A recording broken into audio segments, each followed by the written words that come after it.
So first off, we have part one, which is adding the digits of a number. So here I just went ahead, and since all the numbers are going to be integers, I just assigned them all to 0 up here. And then you prompt the user with please enter a whole number, and then I assign num to whatever's inputted next. So then it's kind of like a loop right here.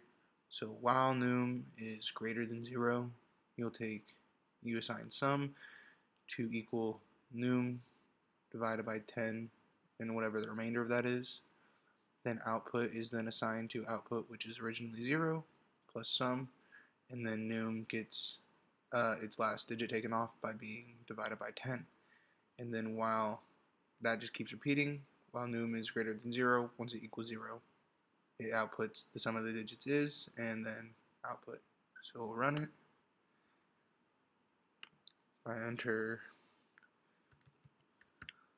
this, it takes this digit right here, adds up all the digits, equals 30.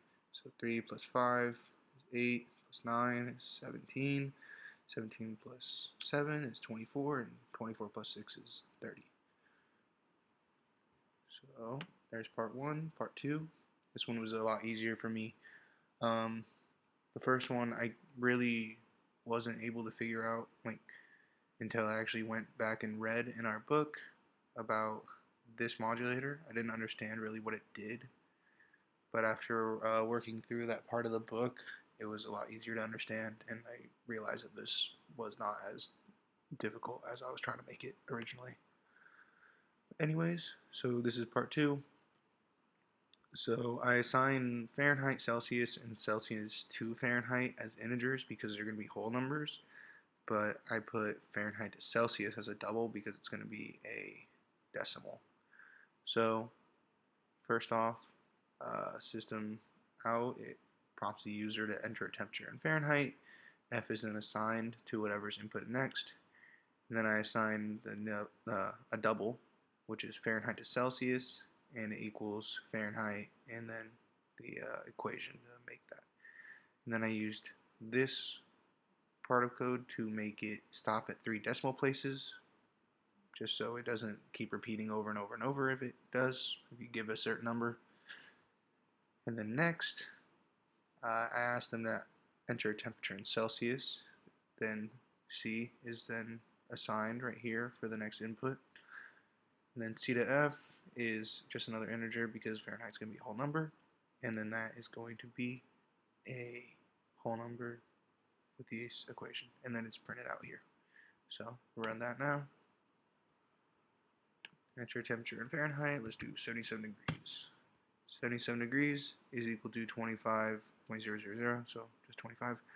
And then temperature in Celsius, do 43. 43 is equal to 75. Let's run it again just to show a decimal. 98. Okay, so 98 is equal to 36.667.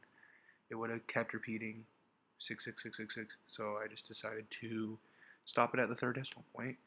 And then again, 65 is equal to 97. So with this one, it wasn't too difficult. When I read the exercise, I definitely knew that this was going to be a lot easier because it was just taking a number, assigning another integer or variable to whatever that value was, and then an equation. So that was going to be easy. This one was a lot harder when I first read it because I went through trying to make my number a string and then getting a character at and all that stuff. I was really making it a lot difficult for myself for no reason. But then I went back into our book, read over the modulo right here, and as I was going through here, down here, yeah, all these is where I really was like, okay, now I understand what that modulator does, and then I was able to implement that into this and make it a lot easier for myself than what I was trying to do originally. And that's my 2 programs. Thank you.